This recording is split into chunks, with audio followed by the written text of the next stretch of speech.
Good afternoon, and welcome to the Voice of Wisdom.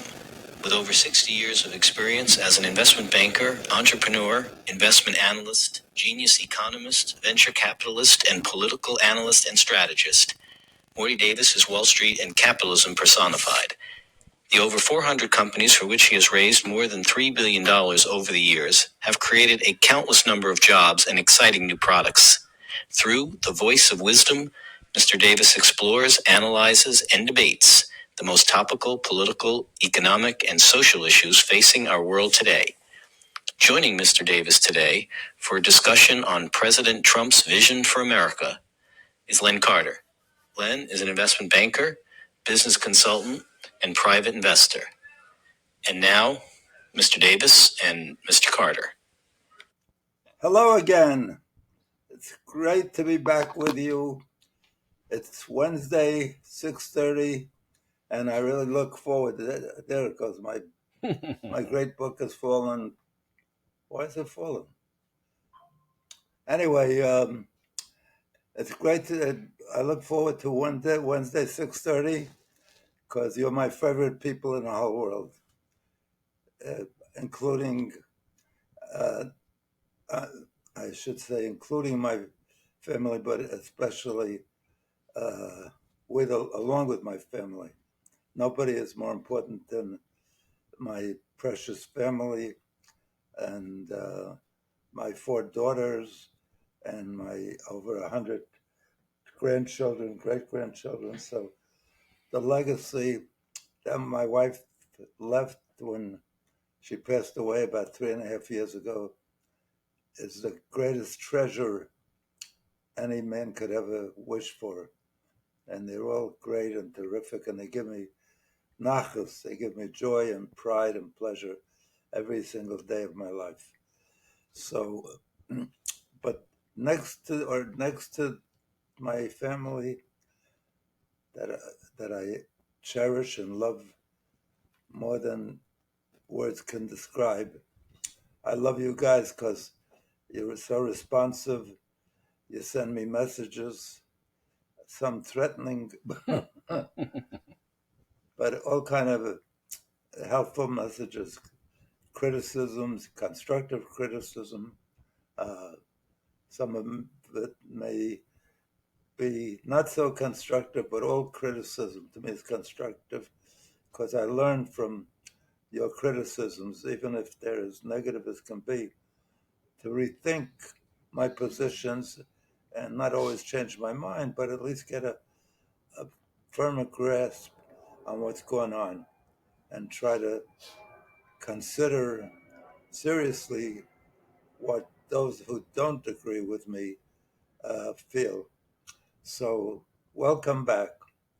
And now, before we start, the pain of the week, because I always tell you that this program, by its nature, discusses current events, and current events are all depressing. Because great news, I had a company come to me with a great presentation, and they wanted to do a television program, a daily television program on good news. And when I went over their subjects, I thought it was beautiful, but nobody would tune in because it was just not striking enough, not penetrating enough, not annoying enough as things are today. It's not controversial. It's, somebody donated a great amount of money to Harvard or something. It's very nice, but nobody gets excited to hear that. It's a nice thing, but it's not the news. The news has to be dramatic. It has to be emotional. It has to be lots of things, but not good news. So by virtue of the program that we do, the podcast that we do every Wednesday, when we report the events of the week and the ongoing events of the year and the administration that's in power, no matter which administration is about, on politics. All there is conflict and upheaval, and more so today than maybe ever before. Each side says, the Democrats, the Republicans, the MAGA, all say this is the most meaningful, most important, most decisive election ever. And they may very well be right. As a matter of fact, it's the worst war that I remember the United States being in, even though it doesn't involve a lot of bullets or a lot of physical destruction of our assets on shore in the States. But it's an economic war that right now we don't even know the amount of damage it's doing. We could see every day it's doing a lot of damage. It's breaking up. We're at war with our closest allies. Nobody was ever closer to us than we never had a disagreement with Canada, or to my knowledge, other than the Mexican-American War years ago with Mexico. I mean, it's just unbelievable what we've created now. We're at war with China, word-wise, over Taiwan, over its aggressive attitude towards the United States, and we're at war with almost everybody, one way or the other. The allies, because they're not spending enough money on defense, because they're not, because they have tariffs against the United States, even our allies, and I mean it's a state of real war, of upheaval, and it's not ending. Right now, it's still exploding. So while it's not considered a war in the traditional manner, it is a war, and it's a costly war. Maybe not as many dead bodies, but millions of people throughout the world, and not particularly in the United States, but especially in the United States, are being hurt every single day. The lowest segment on the economic ladder, those people that are just getting by, are being threatened because their cost of living is going up, and they have no way of handling it. That even though their salaries maybe have been gone up recently, it doesn't cover the amount of increase in the cost of living that's already occurred and is in the offing. So it really is aggravating. And since it's very aggravating, I figure it's a good time to introduce my book.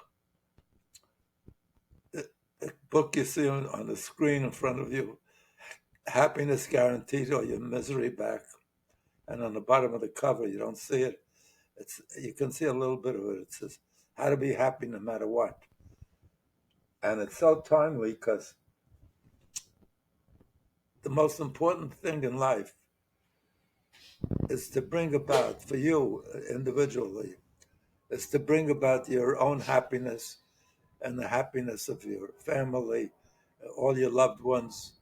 Hopefully you can add to the happiness of your community, your neighbors, your country, the world. That's if we could do that, we'd stop wars, we'd stop all this crazy expenditures on war equipment. When we spend a lot of money on infrastructure, even though we go into debt, we have benefits for years and years, immediate benefits when some infrastructure is built. And then if we build roads and highways and bridges and schools and libraries, all the things that bring benefits to human beings and to our children, we have benefits. When we spend money on defense spending, it's almost obsolete the minute we spend it. And I can't think of a benefit except this argument that strength, Peace through strength. peace through strength is a big protection, which turns out the biggest phony statement. It sounds good, but we're the strongest country in the world. In the history of nations, we have more money being spent on defense equipment, war equipment, actually, fighting equipment, things that kill faster than ever before, and it has nothing to do with adding peace, because we're the most, ever since the end of the Second World War, we are the most belligerent country in the world. We have a certain arrogance, which is nice but uncalled for or unproven, because we think whatever we do in wars, it's right because America's doing it. We think we mean well, and therefore it's right. But we're taking our young men and women, the ages anywhere from 17 to 30 maybe, and putting them out at war, physical, killing war, maiming war, against other 17-year-olds and up to 30 of young men and women, to lose their lives and to lose their physicality to function in this world. So it's unbelievable, this peace through strength. Sounds great, but it's like some other things that we sometimes turn into proverbs that's supposed to make us happy but don't. It's probably one of the most maligned or false statements, because the proof is in the pudding. We're the strongest country in the world, and in the history of our human civilization, I don't know any other country that's been as involved in belligerency, in conflicts and wars. And not only that, not only the wars that we're directly in, but because of our enormous, wonderful defense industry that Dwight Eisenhower warned us against, the military industrial complex on finishing his 8 years of service, and following the years of service that he was the major player, the major instrumental individual in finishing off our Axis enemies, Hitler and Japan, particularly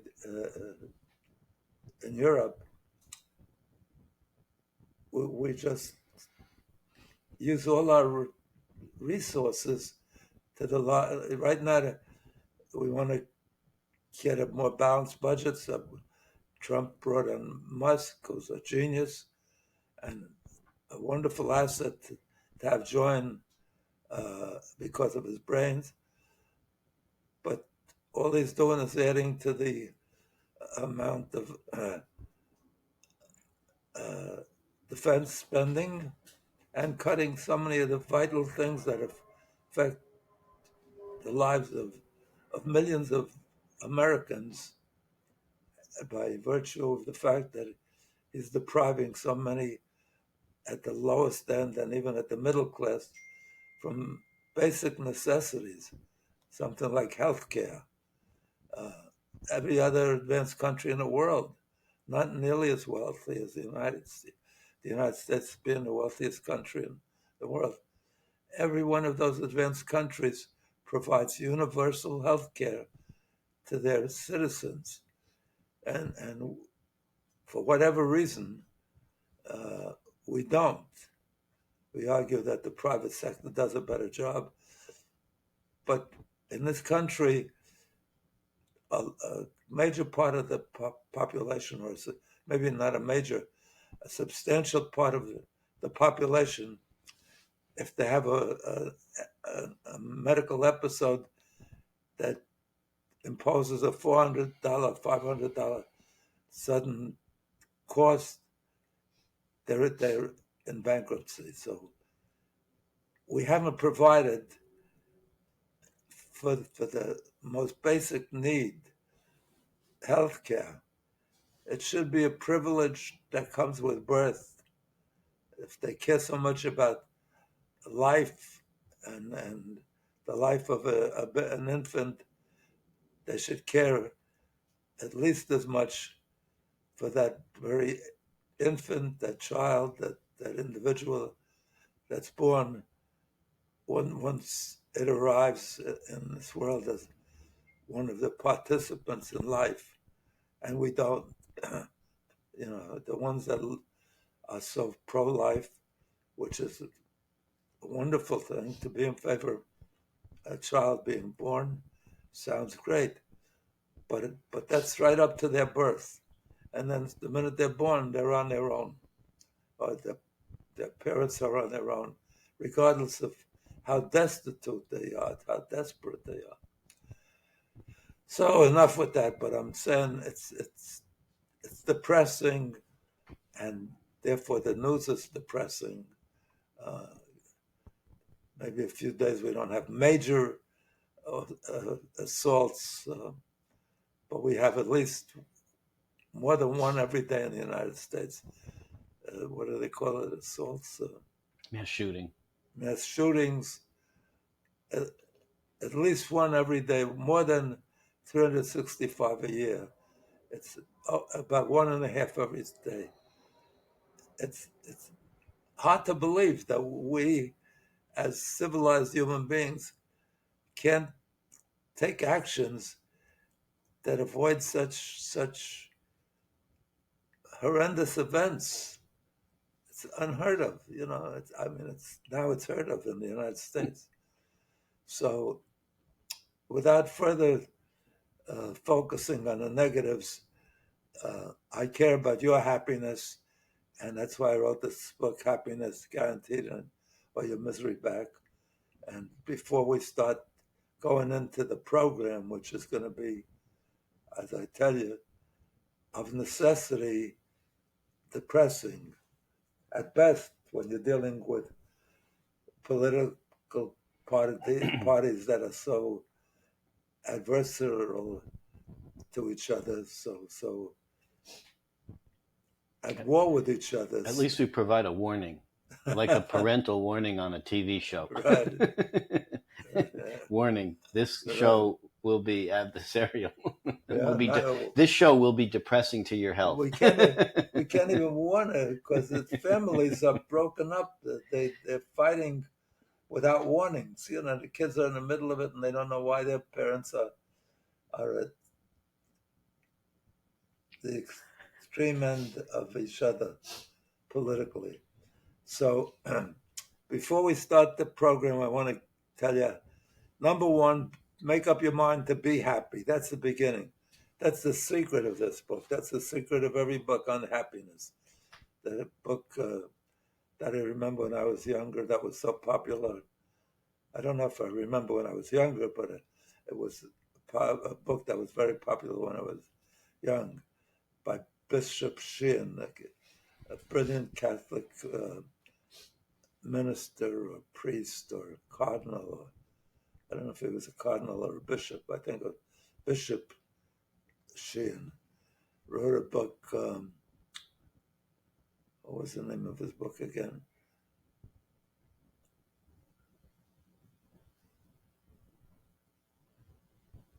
Len, do you remember the name of Bishop Sheehan's book? I know it better than I know my own name.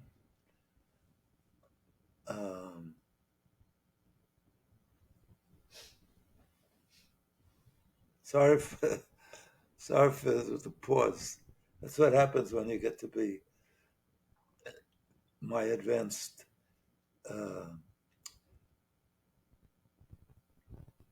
ripeness in life. What's the name of it? Let's see what books he wrote.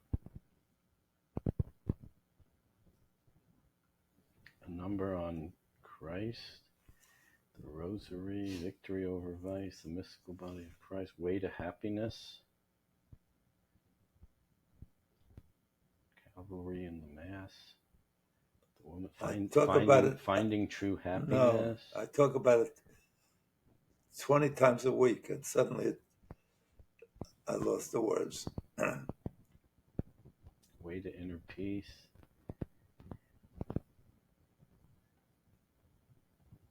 He clearly wrote a lot of books. Oh, yeah. You didn't find it.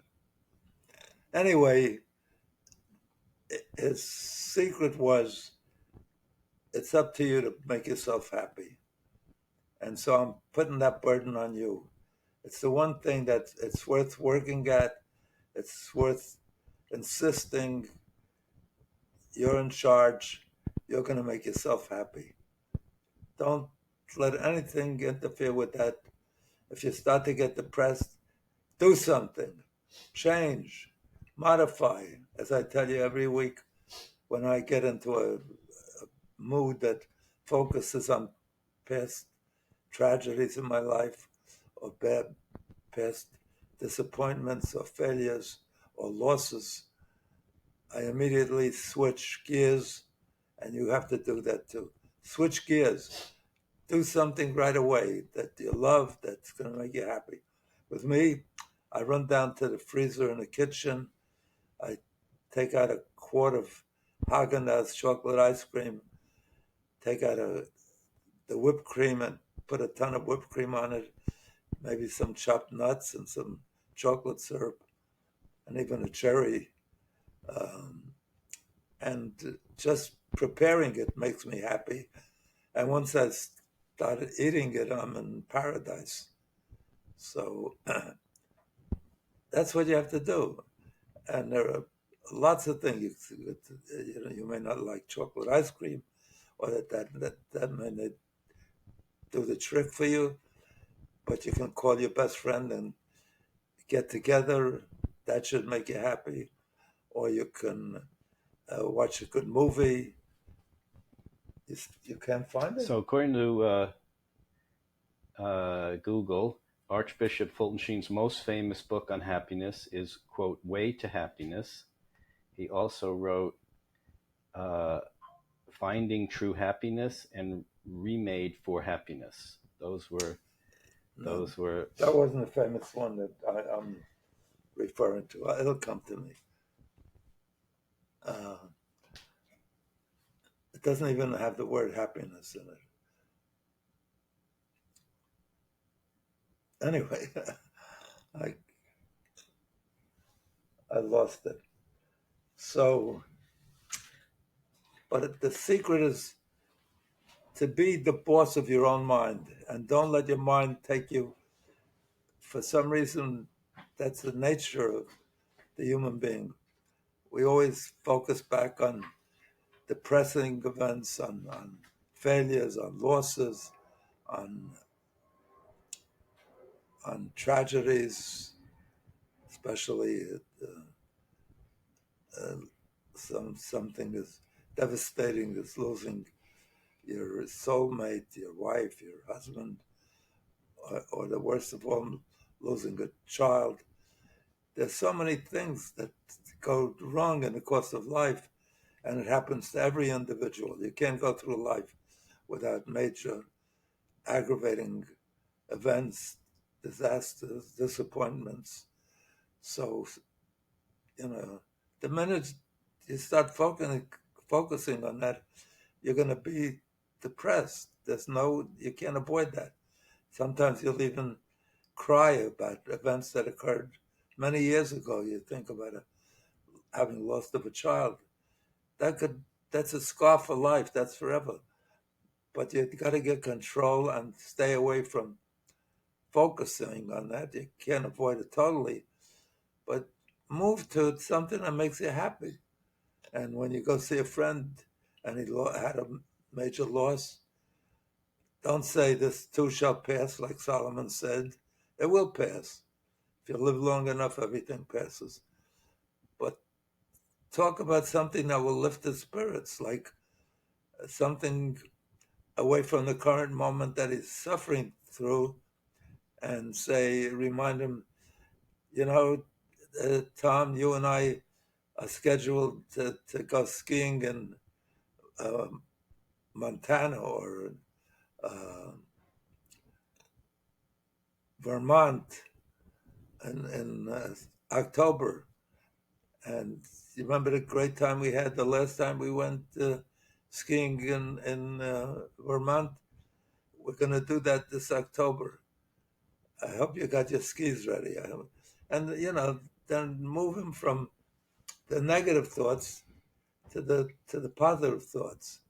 Or, the beautiful girl that you met 2 months ago that you've been close to recently. She calls up and asks about you. She clearly loves you. That's wonderful. How lucky could you be? She's such a great girl. And focus on the things that could make him happy and make him or her happy. And we'll get her away from this momentary focus on things that will surely depress him. So one of the ways to do that is, one, make up your mind you're the boss and you're going to decide what you think, and you're going to think only happy or at least uplifting thoughts. And one other way to be sure to avoid the negatives is always stay busy. That's the secret. I'm always busy. I don't have time to focus on negative things. So I'm busy either in my business trying to make more deals, more money, be more creative, help my employees do better, things that are constructive. And if I get them done, they make me happy and they make others happy too. If you do things for others, you will find makes you a lot happy. If you smile at others and cause them to laugh with you, that'll make both of you happier. So there are many secrets. This book will do that for you because it's 365 pages, one page for every day of the year. It has jokes, it has humor, it has ideas, it has proverbs, it has all the ideas that I could gather from Bishop Sheen and what was the guy when I was young was so famous, How to Win Friends and Influence. Dale Carnegie. Dale Carnegie, everybody, and famous rabbis and ministers. So develop those habits and taking that knowledge. And if you want the fastest way to do it, get a copy of Happiness Guaranteed or your Misery Back, because everybody I've heard from, maybe the ones that hate it, don't get in touch with me or don't write me negative letters.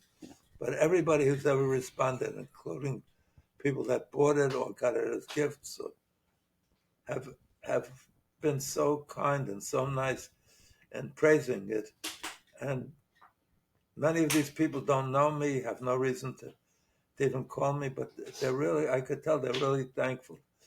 So, and I'm so sure because I've had that experience, even 6 months after they get a gift, people, they call up the person who gave them the gift and say, I really want to thank you. I get tons of gifts over the course of a year, or he gives this chief executive of a major Fortune 100 company, very successful guy, tells me he sends out over the course of a year at least 1,000 gifts, and the one he's gotten the most ever, the most feedback on, if he gets a call thanking him after he sends a gift for Christmas or Hanukkah or a birthday, it's rare that they even call him and thank him. But many of them are polite and do that. But he says in this case, people are calling him months after and say, I'm enjoying this book. I really appreciate it. I read it to my kids and my wife. So I know it's doing a lot of good. And I want you to enjoy that good and that the happiness it could deliver for you. So here's the deal I offered, and I haven't gotten one response yet. As soon as I announce it now, I'll get a lot of responses. But I give you the best deal you could possibly believe, because on television, when they ask you to buy some supplement that'll help you with your health or make you enjoy meals more or whatever, they say, if you try this, buy it, and it doesn't seem that you got your money's worth, you don't enjoy it, you're not pleased that you bought it or acquired it, then just send it back. Don't send the what you purchased back. Send the purchase slip back that shows how much you paid, and I will refund your entire purchase price, and you can even keep the product, and in my case, you can keep the book. But in my case, I give you a better deal than that.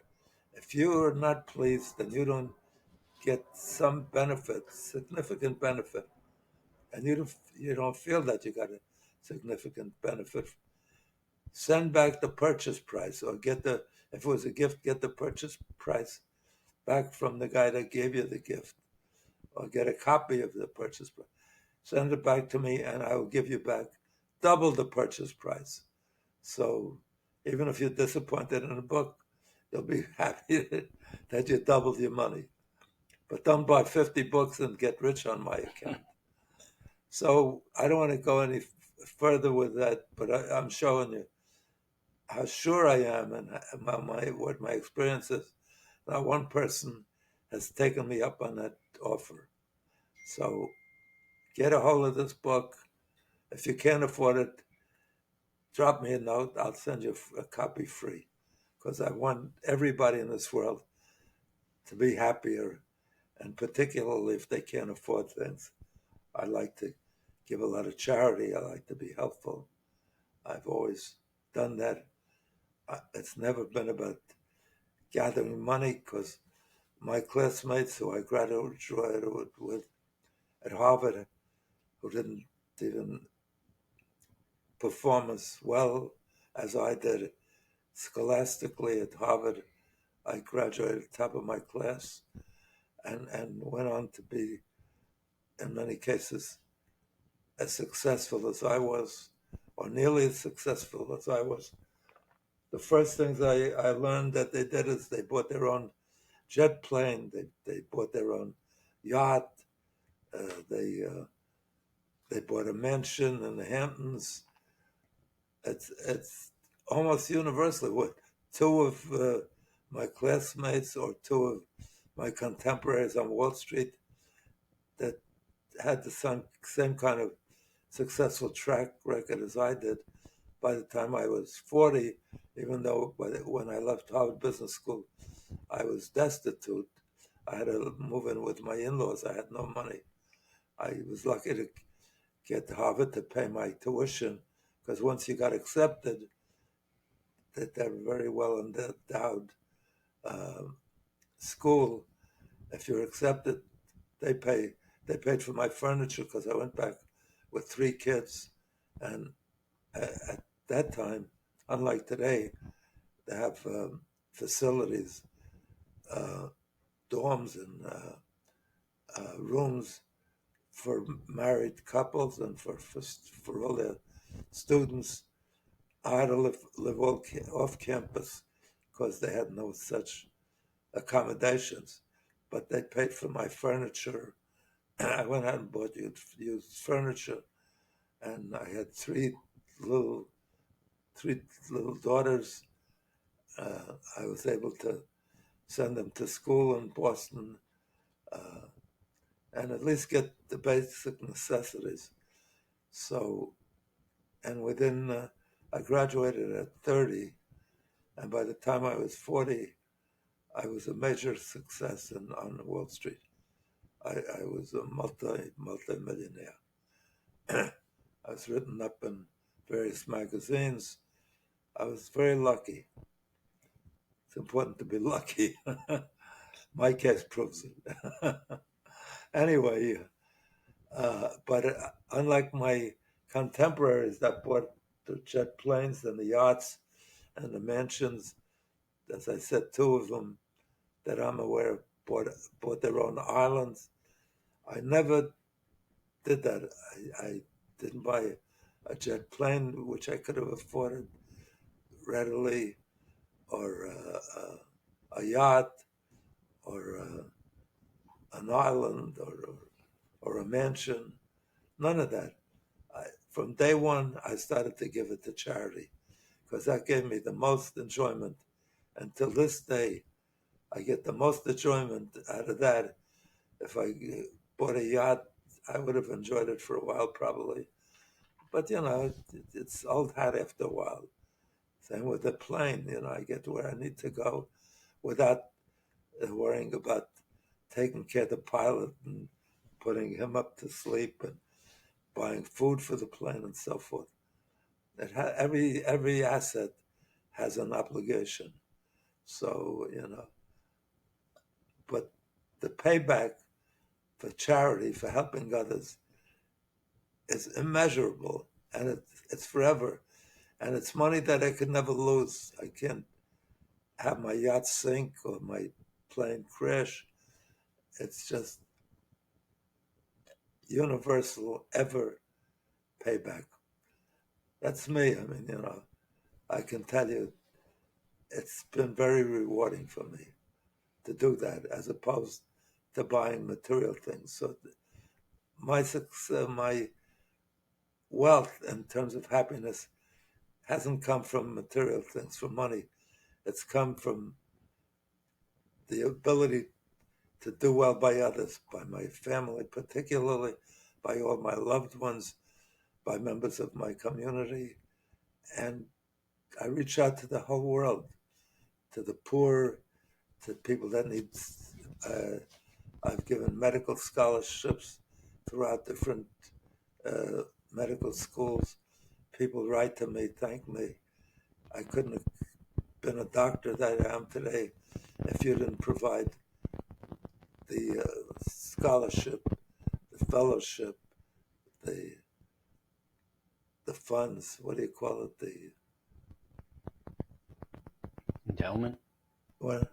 The endowment. The endowment, the assistance that got me through the time when I had no income and was at school and had to pay tuition and so forth. So without further ado, make up your mind, be happy, stay busy. If you stay busy, you can't be unhappy. It's when you slow down and start to let your mind wander and reach areas where everybody would get depressed. Where you think about the things that went wrong. You lost this girl that you're in love with, this boy that you were in love with, and he went off and disappointed you because he or she ran off with somebody else. It hurts, and sometimes it hurts for throughout life even. But if you're smart, you replace it and you do even better, or you find happiness in whatever developed well for you. So without further ado, let's get into the aggravation. I'm delighted to have Len Carter join me. He's a genius, a graduate like me at the top of his class at Harvard Business School. He's a graduate electrical engineer from one of the top Ivy League schools, Cornell University, and got a master's in electrical engineering from one of the best universities in the United States, Stanford. A lot of geniuses have come out of there. It's the tech center, the high tech. The guys that started Google founded it while they were at Stanford. The young guys became multi-billionaires just from the project that they worked on and as a sideline while they were at Stanford. And then Len went on to Harvard Business School. He's done terrific. He joined Goldman Sachs. He's been with top firms. I was lucky to find him between different jobs, different assignments, engagements. And he's been a blessing to my life. So Len, without further ado, before I take up the whole program with my monologue, would you please? Yes. Well, thank you for the kind words, Morty. And as you said, we've got a lot of aggravating things to talk about. Thank you. It's only been less than a week since President Trump gave his address to Congress. And I thought, as a launching point to some of the issues and policies and vision that our new president has, we can kind of start there as a jumping off point. He's only been serving as president for a little over, 6 weeks or 7? January, less 20. than 2 months, yeah. You can't believe how much activity has gone on. Right. The one thing, you may not like what he does, you may be against everything that he does, but he's so energetic. I'm impressed, very impressed. And he's done so much in a short time. Some people wish he'd done less or none of it. Yeah, some of it we'll see.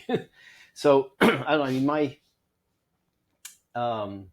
mean, my take was that it was the address was pretty partisan. Calling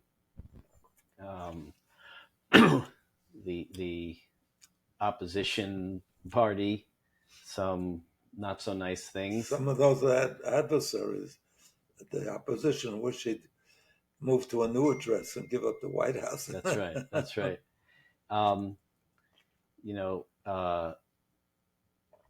Blaming the prior administration for everything that's happened bad, including the high price of eggs, which I'm not sure how the prior administration is to blame for that, although I think what they're saying is that President Biden ordered birds to be euthanized to prevent the spread of bird flu, and that was the root cause of the well, they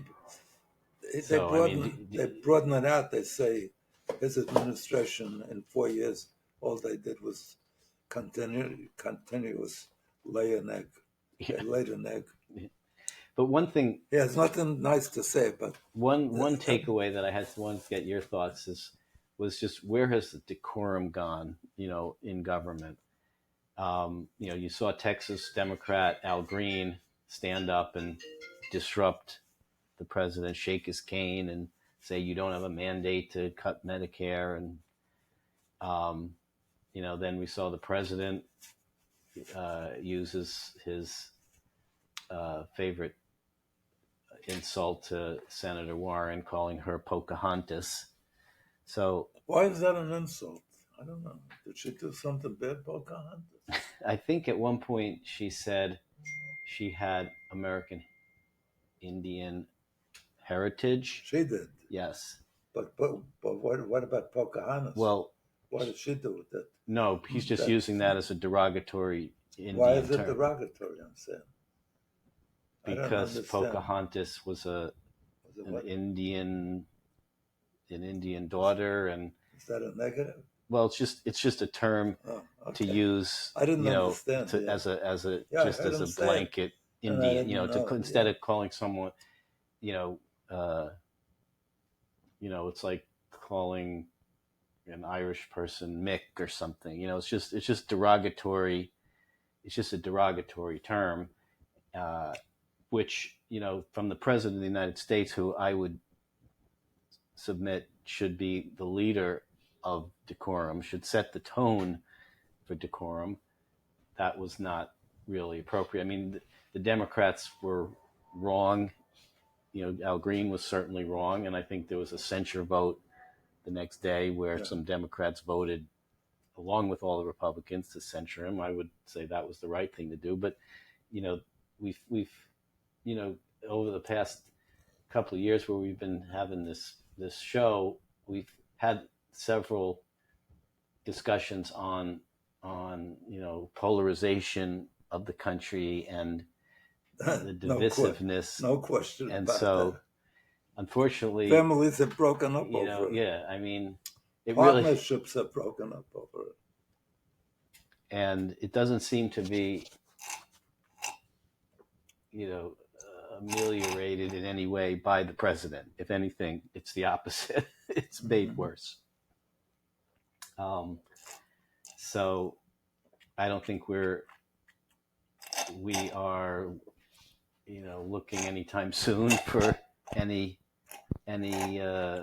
relief in that matter, because I think one person's bad behavior sort of begets another person's bad behavior. It's like what you said about smiling. When you smile at someone, they smile back. Right. When you scowl at somebody, it often begets a scowl. It's just, so it's unfortunate. But so let's move on to policy a little bit. One thing that there's no decorum at that level, and there's no decorum in the animosities between nations, even allies. United States Trump is attacking allies because they don't put up enough money, they don't spend enough on defense, they don't pay their share of NATO. So it's a warlike and I think bad behavior elicits bad behavior. That's true. When you see like government officials from Canada on the news shows talking about how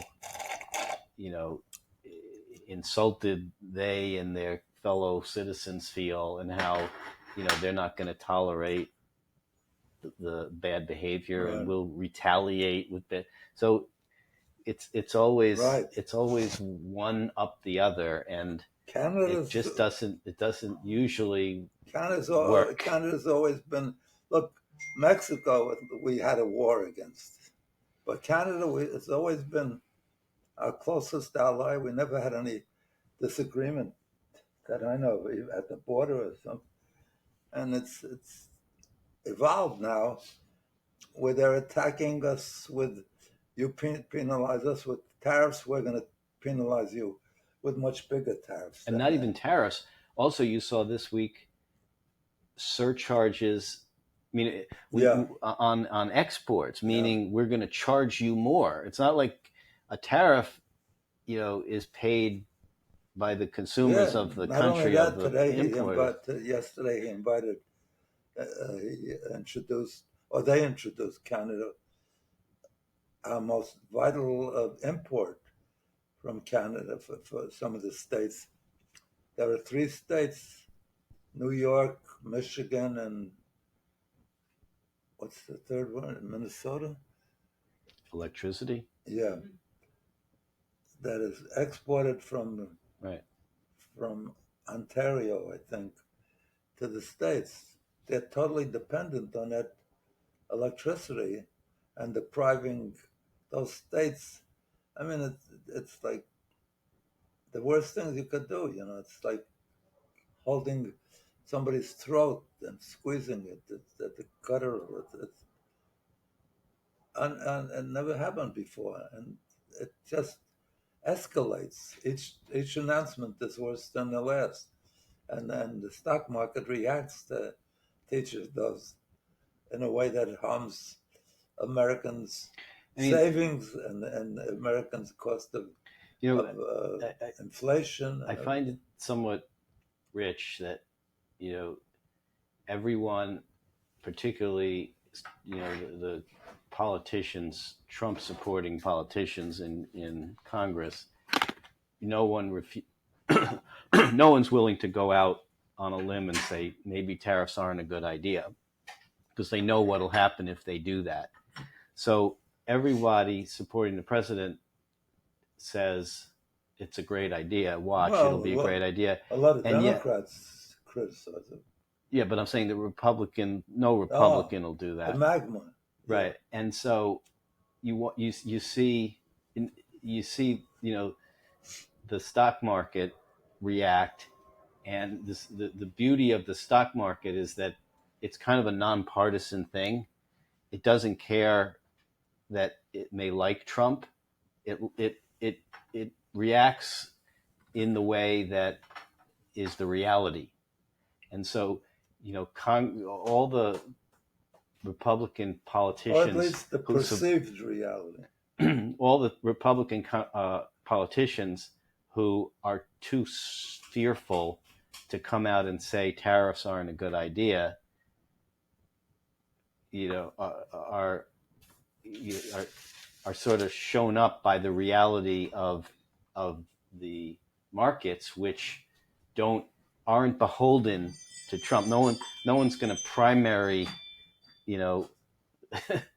investors who believe that these are bad policies by pushing down prices and selling.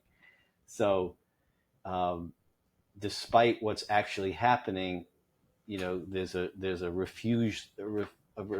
refusal to acknowledge reality. No, it's going to be fine. It'll all work out. Well, I guess we'll see if it'll all work out. But now what was a booming economy 20 days later, they say is now a 40% recession risk. So how things have changed quickly. So the other thing that we see, in fact, just recently, the Department of Education, Trump wants to eliminate the Department of Ed, and there was just an announcement recently that there's massive layoffs, I believe starting Tuesday night this week, of maybe 50% of the 40-something hundred people at the Department of Education. So what do you think about the argument that whatever the Department of Education does, it can be done at the state level, and it's an unnecessary department? Well, Len, it's not all bad news, because yesterday Trump announced that he's buying a Tesla because the stock has crashed. Sales of Teslas has gone. Tesla's off about 50% from the peak. Through the floor, not through the. It's just fallen so much. Yeah. Unbelievable.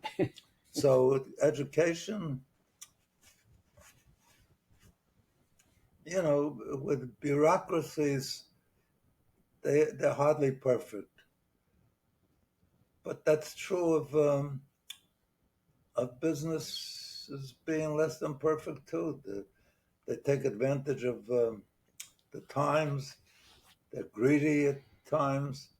They squeeze the consumer when they can. So there's a lot of work to be done, but you don't do it haphazardly by cutting out the whole department, saying it does no good because it does some interesting things. Do you think the government should be in the business of loaning directly or just be a guarantor? Because right now, students get loans directly from or through the Department of Education. If if you push that down to banks, then you could get a loan from the bank, and the government would just be No, an that education. would, Is that better or worse? the losses in that area, student loans, you could see it coming. It was so ridiculous. I had the guys that used to work for me that joined the force to recruit students for these companies. They were totally unqualified, and they borrowed big money to get a so-called degree or diploma that they could show. It was there was no preparation, no test. If you get into a decent school in this country, if you're going to get in, you got to qualify. You got to show your past record at school, and then you got to take a special exam depending on the nature of the school you're going to.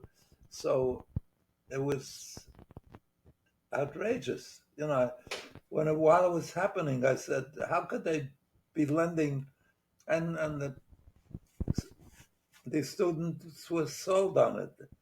Okay, you're offering me money, and I don't have to do anything. I'll just get a degree. It's outrageous. So whether it's banks or the government, or there should be some oversight, some requisite before you get a loan that it's going to prove useful to society. So how about this idea that they've been floating out there?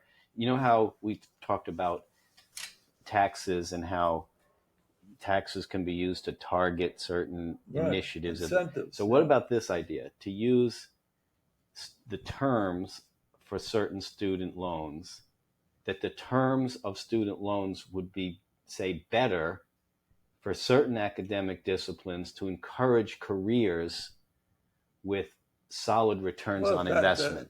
Sure. So should we have different terms? If you're going to be an English major, you pay a higher interest rate than if you're going to be an engineer, STEM person.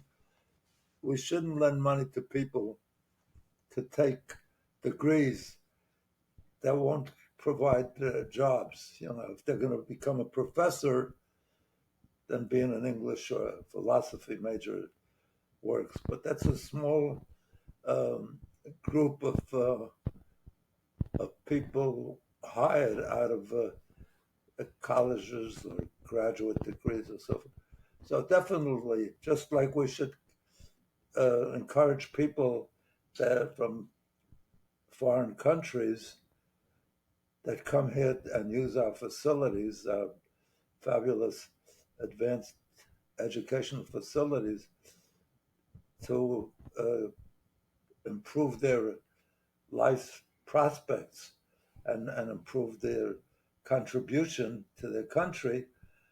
Since we're giving that opportunity, we shouldn't compel them to stay here, but we should say, if you get an advanced degree in physics or some technology that's going to help this country, or medicine, then you get automatically a quick path to citizenship.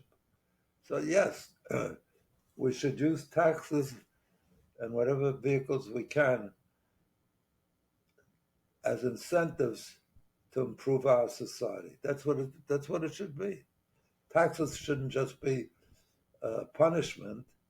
It should be something that's, So in this case, they were talking about using the loan terms. So you get better terms on your student loan if you go into a field which, has a better prospect. Not only better terms, you shouldn't get loans that if they get a degree or a diploma or whatever, a certificate in that area, it doesn't prepare them for a job.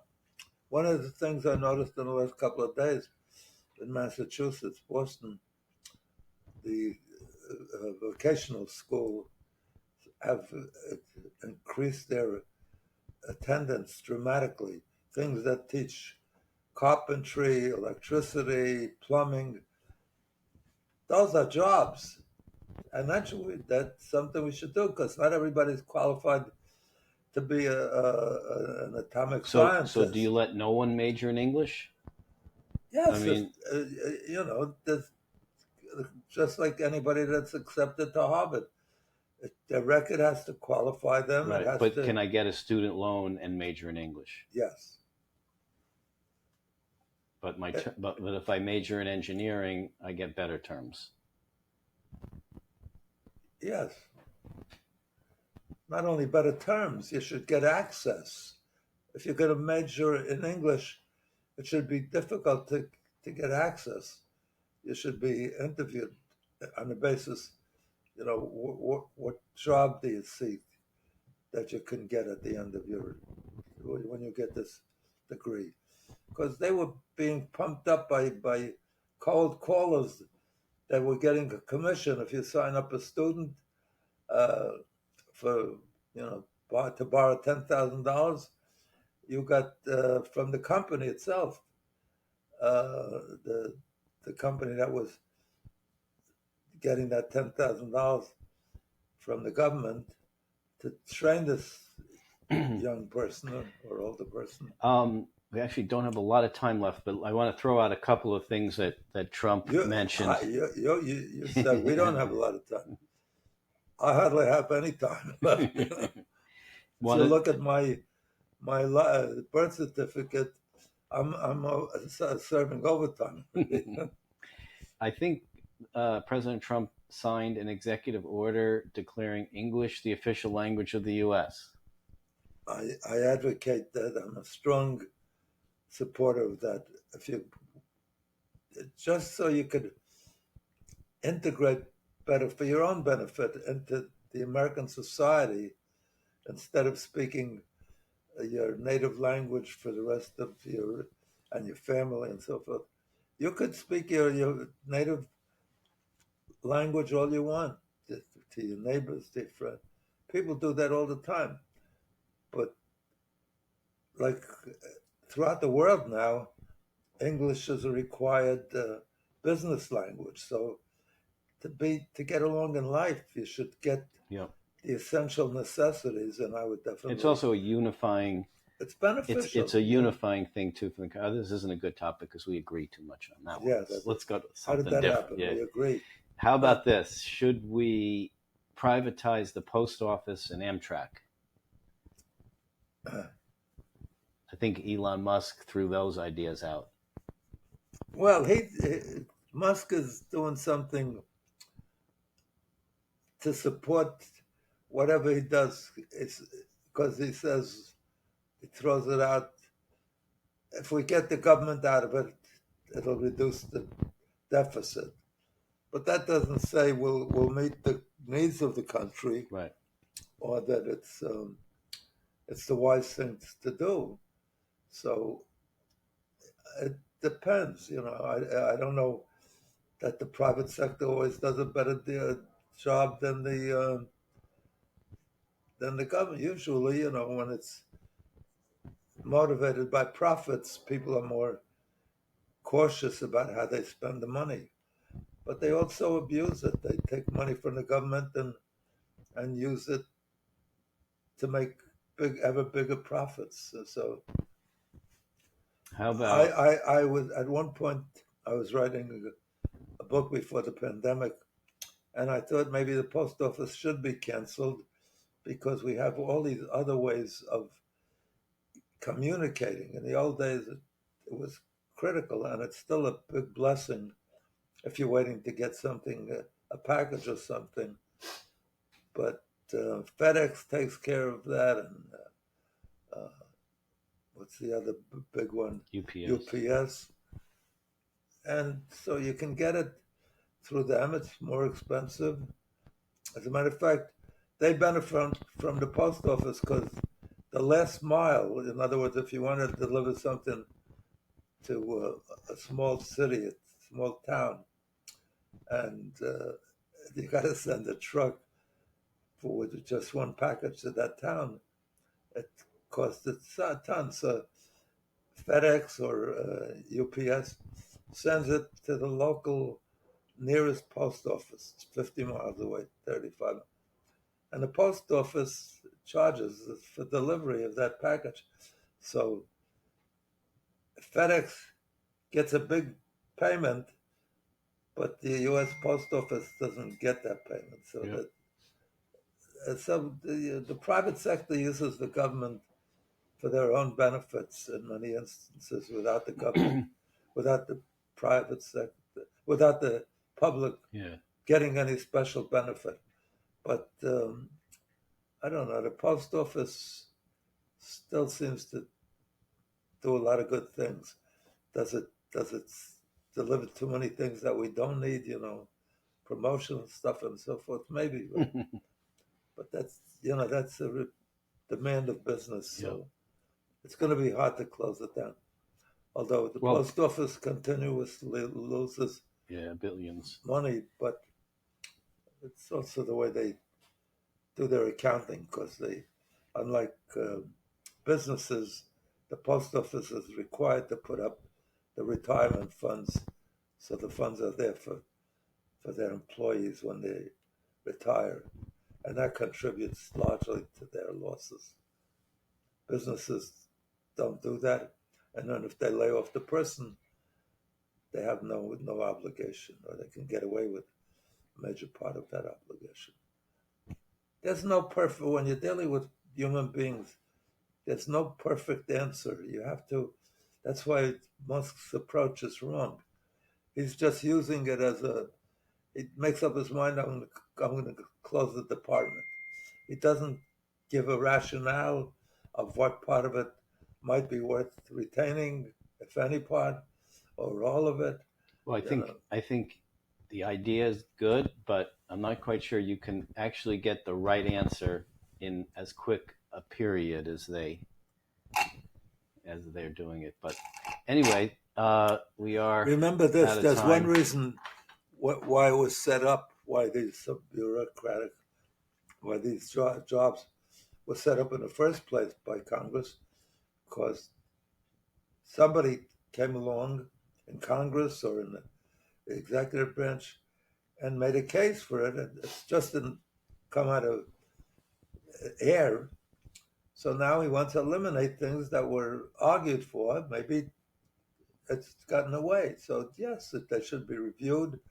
I'm sure there's a lot of money that could be saved if they review it, but you don't want to kill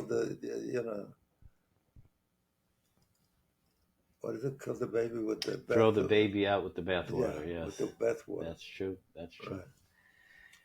So, you might just want to throw out the baby, but not the bathwater. bathwater. Exactly. All right. Thank you.